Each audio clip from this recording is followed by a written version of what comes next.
Question. Do your clients know how to say no? Do you know how to say no? And I'm not just talking about saying no to quitting, saying no to giving up. I'm talking about saying no, no, no, I can't do that because I have to do this thing over here. No, I can't commit to that because I'm already committed to this. That is reason number 8, setting boundaries. And part of setting boundaries is saying no. It's not the only part, but it is a big part because whatever you say no to, you're saying yes to your goal. You're saying yes to hitting your target. You're saying yes to staying committed because when you say no to the things that are not aligned with your goal, you commit even more. But every single time you say yes, go back to yesterday's video, number 7.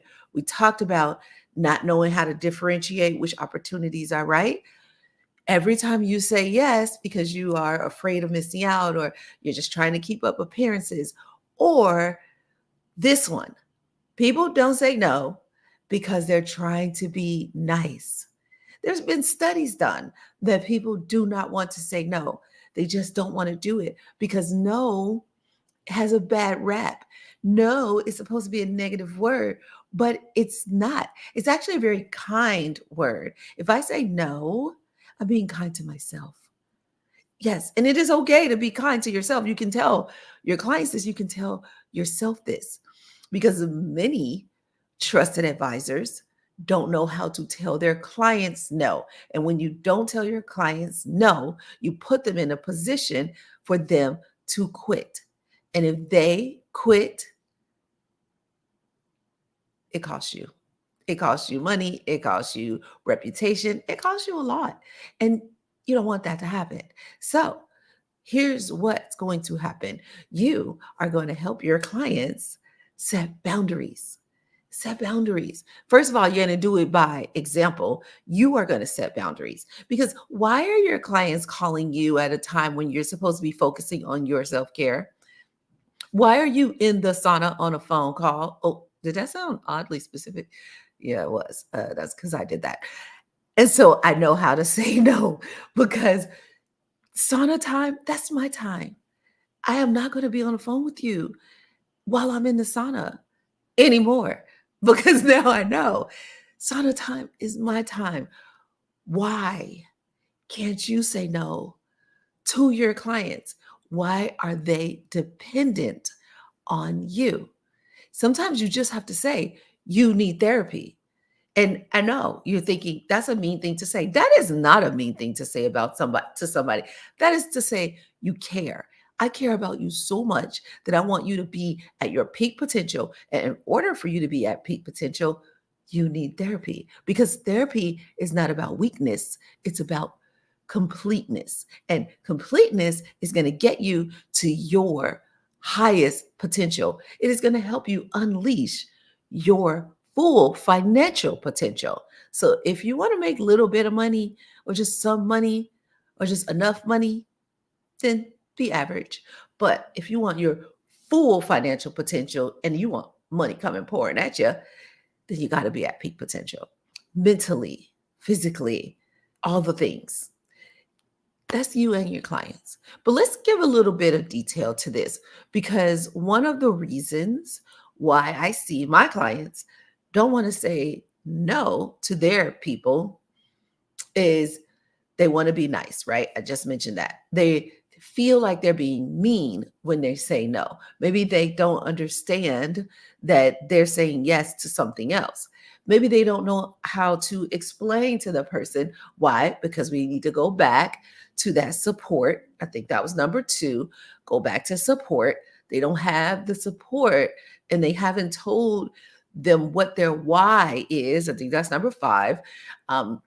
They haven't really get the buy-in to their why, to their mission, to their vision. And if you have people around you, they absolutely have to know what your why is, what your vision is. And so they don't get in the way and they have to support you. So, and as their trusted advisor, you're going to have to do number 3, which is hold them accountable for saying no. So every time they say yes to something that is not their ultimate goal, like number 7, I said the opposing goals, right? You're saying no, I'm sorry, number 6 was opposing goals, but number 7 is when they say yes to every opportunity and wear themselves out. So this not setting boundaries is another way of them wearing themselves out. And why do they do it? Because of survivor's remorse a lot of times. And not setting boundaries keeps you from creating generational wealth, because you're saying yes too much today that you can't put that legacy in place. You see, you're saying yes too much today and you can't put that legacy in place. You're not saying no enough. And the more you say no to today, you're saying yes to the future. Now, there are some things you're going to say yes to today, but you need to be very clear on what those things are. But the survivor's remorse, when you feel like, well, I'm the most successful person in my circle, I've got to help all these other people get to success. But don't you need to get all the way there before you can go pulling? Like if you're halfway on the ladder and you don't really have your footing and you're trying to pull somebody else up, what do you think is going to happen? I mean, really visualize this. What do you think is going to happen? You're barely hanging on. You got one foot on one rung and another foot on another rung. You're holding on with your hand, and then you're trying to grab this person over here, but they're really heavy, and then they're not doing anything. They're just hanging out there, and they're like, oh, pull me up, pull me up. And you're like, I need you to help me pull you up, right? But they're like, hey, you're the successful person, not me. And then because of your survivor remorse or your client's survivor's remorse, they get pulled down.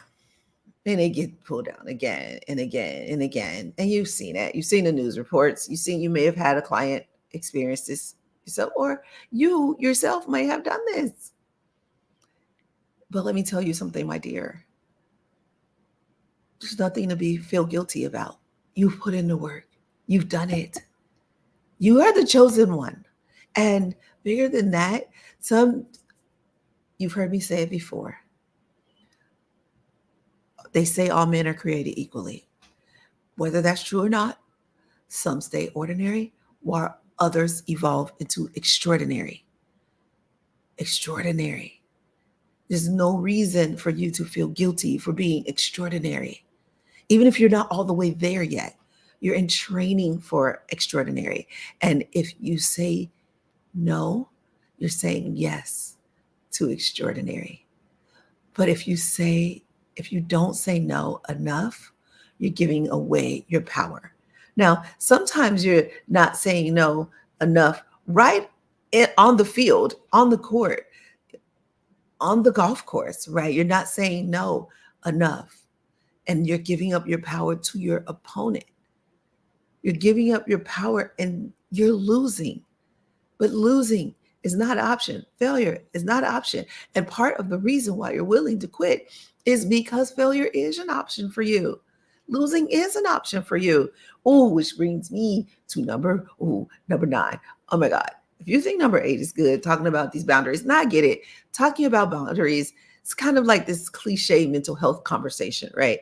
And boundaries is a strong conversation and it has to be had. And if you haven't been having it with yourself or your clients, then I'm so glad we're having this conversation today, because you've been putting off this conversation. And sometimes speaking of putting off, sometimes you put off the no. You put off the no and you say, maybe I might be able to do that. Come back in a whatever, week or 2 or day or hours. Or you say yes, even though you know you're not doing that crap. And then you just no show or you ghost. That's not the legacy you want to leave.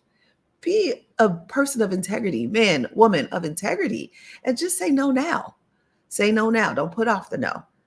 Now, if you don't really know, if you're like, I might be able to do that, then give a strong maybe, right? There's a strong maybe. I might be able to do that.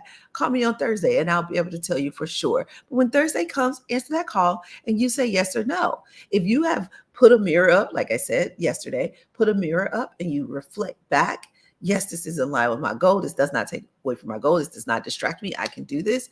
To do it, and do it in love. Do it with generosity. But if you can't do it, you can't do it. So say no. And I know you think that the yes and the yes and the yes and not being able to say no has something to do with maybe your client's addiction or um, their abuse of certain substances or their dependency on things. They the dependency they have on that connection with their friends and their family, the or the substance, the bad decisions they make, that doesn't have anything to do with, that's not the thing. That's a symptom. So they didn't set the boundaries because they want to be liked, right? They didn't set the boundary because they want to indulge and have fun and, be free and accepted. But the boundary, the fact that they can't set the boundary, that shows you there's something deeper. And that's not something you can solve for them. That's when you have to say, you need therapy. And I know that's not an easy conversation, but that's why we're going to talk about these things more and more. So stay tuned, connect with me. I look forward to having more of these conversations. Now you have number 8. You have absolutely, you have to come back for number 9. Even if you miss number 10, although I don't recommend it, but even if you miss number 10, you absolutely have to come back for number 9. So I will see you tomorrow. If you're not watching this in real time, if you're watching this recording, maybe number 9 has already been recorded. Your luck, right? So check it out and I'll see you soon. Put in the comments. Tell me. Answer the question that I put in the description. Go ahead and tell me what the answer to that is. I want to know. Might be you, might be a client. Do you have trouble saying no? I'm not gonna, I'm just saying, answer the question. It's just between you and I in the comments. And those people listen. Okay, sure. You can send me a DM if you want, if you really want to keep it private, because I'm a private kind of person. You see, I don't even name names or give you like details of the people that I work with. That's because it's not about name dropping. It's about confidentiality and privacy. And that's what you and I have. You have that same NDA, NDA with your clients, right? Fiduciary duty to your clients. So do I. And I have that same with you. Just as partners, we can hold this conversation private. So what you're willing to tell me in the comments. If you got to say something private, go ahead. DM me, personal message me. I'll answer. And I'll see you sooner.